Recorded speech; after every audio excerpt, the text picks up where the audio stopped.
complex. And India set to take over G20 presidency. Prime Minister Modi to outline stand on food and energy security.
And another big story that we are tracking, a probe, remember, has been ordered into the Udaipur-Ahmedabad railway line blast with a possible terror angle, which is under investigation following the incident. So yes, the explosion that happened under mysterious circumstances. Amardeep there reporting live from the explosion site.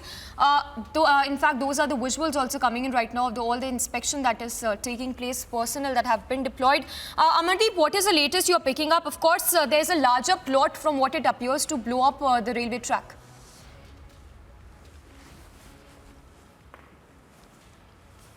देखिए, high power blast था। High power blast के बाद में NIA की team और ATS की team पहुंचती है। उसके बाद में आज मॉर्निंग में एनएसजी के जो अधिकारी हैं वो पहुंचते हैं और उसके बाद में जांच करते हैं। पूरा जो मेन ब्लास्ट एरिया था, उस ब्लास्ट एरिया को सील कर दिया गया है। वहां पे अभी एनएसजी के अधिकारी अभी भी जो है तहकीकात कर रहे हैं, साक्ष्य जुटाने की कोशिश कर रहे हैं। यहाँ पे आप देखेंगे तस्वीरें तो यहाँ पे तमाम राजस्थान के पुलिस के जवान जो हैं वो भी हैं, राजस्थान पुलिस के अधिकारी भी हैं, लेकिन साथ में सबसे फ्रंट पे जो है वो एनएसजी के अधिकारी आपको नजर आएंगे, जिन्होंने ब्लास्ट वाले एरिया में जो है सबूत जुटाने की कोशिश किया, कुछ सैंपल्स लिए हैं। उसके अलावा सबसे बड़ी चीज़ ये है कि इस इलाके की एक मैप जो है वो मैप कोडिंग की है उन्होंने, और एक पॉइंट टू पॉइंट जो नोट थे वो बनाए हैं। उसके अलावा कुछ सैंपल्स जो हैं वो कलेक्ट किए हैं। इसके साथ ही राजस्थान पुलिस के अधिकारियों से वो जानना चाह रहे हैं कि ये ट्रैक जो है वो 14 दिन पहले इसका इनोगेशन होता है, पीएम इसका इनोगेशन करते हैं, उसके बाद ऐसी इलाके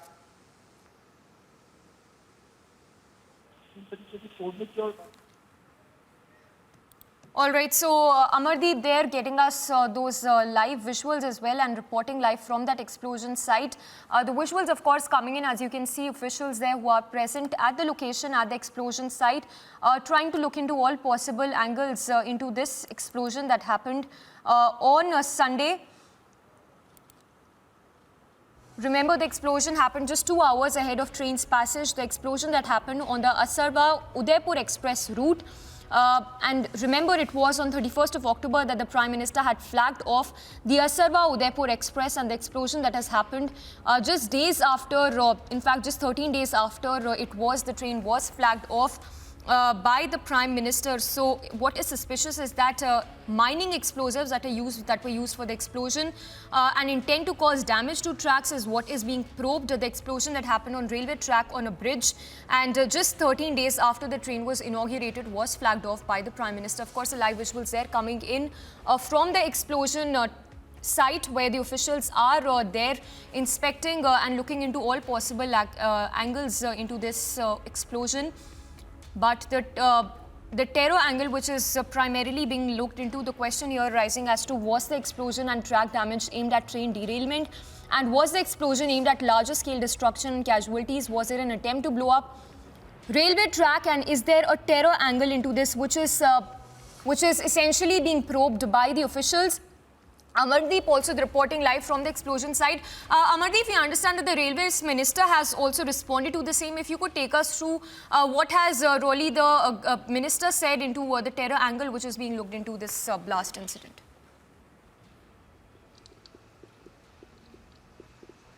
देखिए, रेलवे मिनिस्टर अश्विनी वैष्णव ने कल इवनिंग में जिस तरीके से बयान दिया था, उन्होंने कहा था कि यात्रियों को कहीं ना कहीं नुकसान पहुंचाने की एक साजिश थी और एक बड़ी साजिश जो है वो कहीं ना नाकाम करने की कोशिश की गई थी। वहाँ दूसरी तरफ मैं सबसे पहले साइड पे आपको दिखाऊंगा कि ये जो मौके हैं, मौके पे एक्शन लेते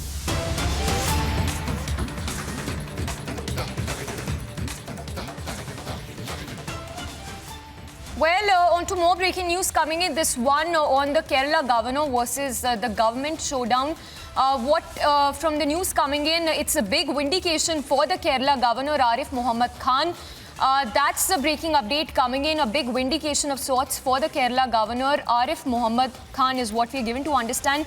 A big setback coming in for the Kerala government after the Kerala HC has quashed appointment of a vice chancellor.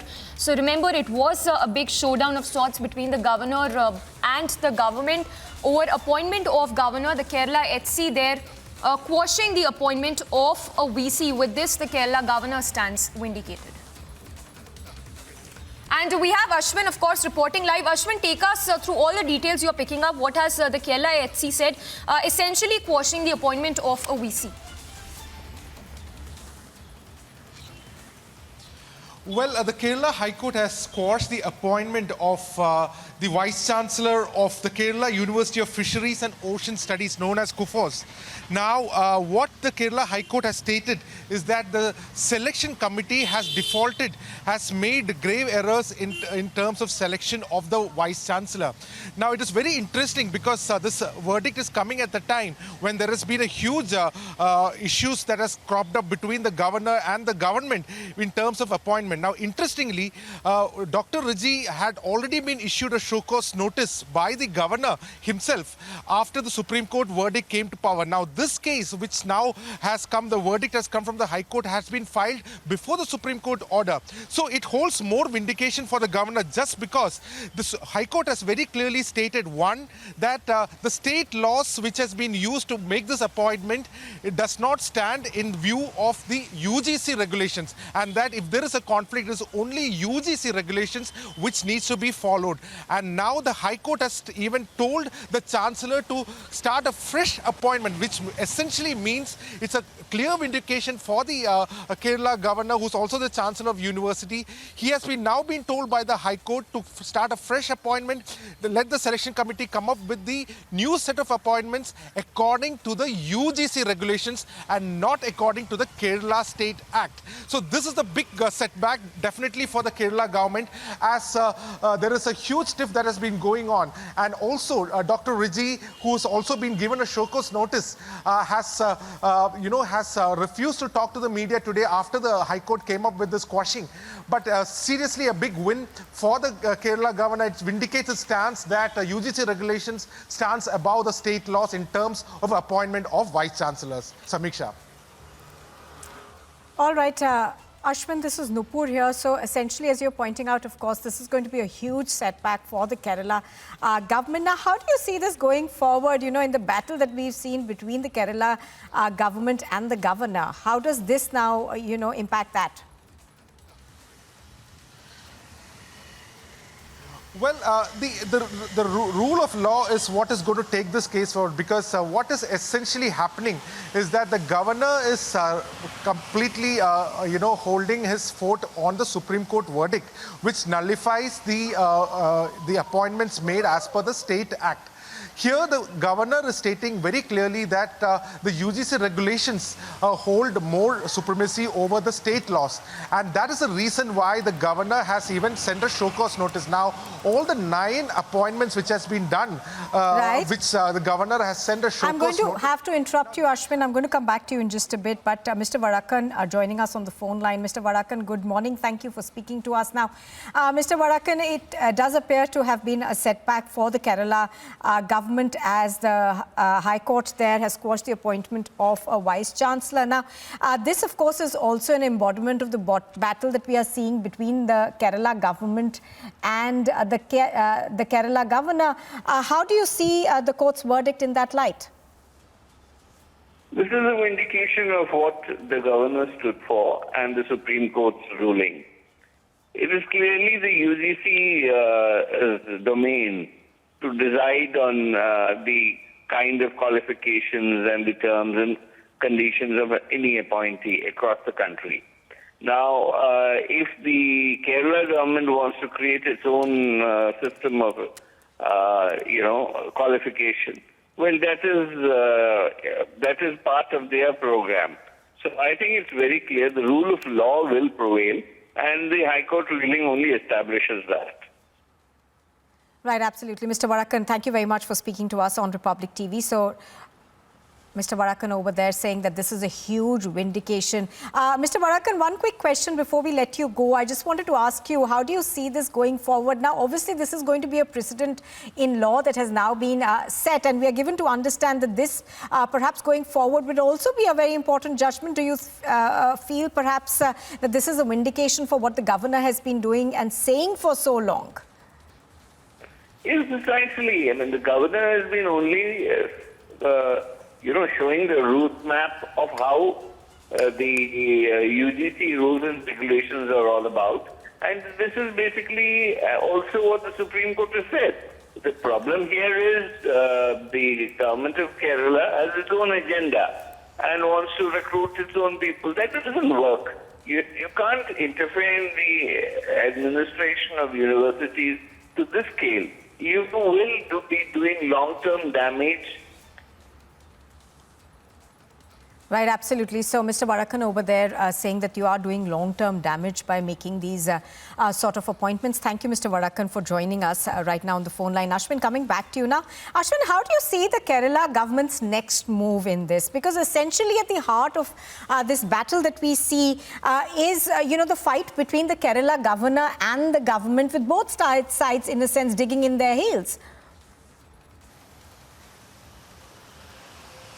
Nupur, what is very interesting about this particular verdict is that this verdict was, has come with regard to the appointment of Vice Chancellor. Now, Dr. Reggie was in fact appointed by the governor himself, because he had received the highest, advice from the law officer of the state, stating that he can be appointed. Remember, the selection committee's job is to collect shortlist about 3 to 5 people who are eligible for the post. The governor's job is to select one from this. Now, even that was done in this case in terms of appointment of Dr. Reggie. Now, the High Court has stated even that appointment is illegal because it has not followed the UGC regulation, which is exactly what the governor has been stating all this while after the Supreme Court verdict came into picture. He has been stating, and he has also issued the show cause notice, stating that even the appointment which has been made, although by the nominees were given by the selection committee based on which he has selected one person, even that is now void. And based on that, this is a second vindication that is coming. Now, of course, the Supreme Court had earlier stated this, governor has acted on it, and now with the High Court coming into and, seconding the exact words of the governor, it really shows that the governor has an upper hand at the moment over here in this case, and that the law will take its final course, and the Chancellor, the Governor, who's also the Chancellor, will have the final say in terms of appointment. So clearly, the government will have a lot to answer. It will have to even see the way of the selection committees are constituted. That is number one. Number two, it cannot move forward without following the UGC regulations. Even the state acts that has been made Right. For appointments, all that has gone out of the picture. The Supreme Court and now the High Court also towing the same line of that of the governor, what he has been also stating. Clearly, the governor has an upper hand at the moment, but Right, the battle stay with goes us. on. Stay with us. I'm going to come back to you. Joining me on the phone line right now is Mr. A.P. Abdullah Kutty. Mr. Abdullah Kutty, thank you very much for speaking to us. Now, Mr. Abdullah Kutty, how do you see this judgment that's come in? Now, essentially what we're given to understand is that the Kerala High Court has quashed the appointment of the Vice-Chancellor of Kerala Universities, Rigi John, saying that his appointment is illegal because it does not follow the guidelines and the regulations of the UGC. The High Court verdict is very happiest move. This is very clearly said. The Governor Arif Muhammad Khan is right. This is this verdict is slap to the Pinarayi Vijayan unconstitutional government. This is very happiest verdict. All right. Thank you. Right. Thank you, Mr. Abdul Kutty. Thank you for joining us right now. So that's the reaction that we are getting from people, that this does appear to be a vindication of the stance so far of the governor in this case.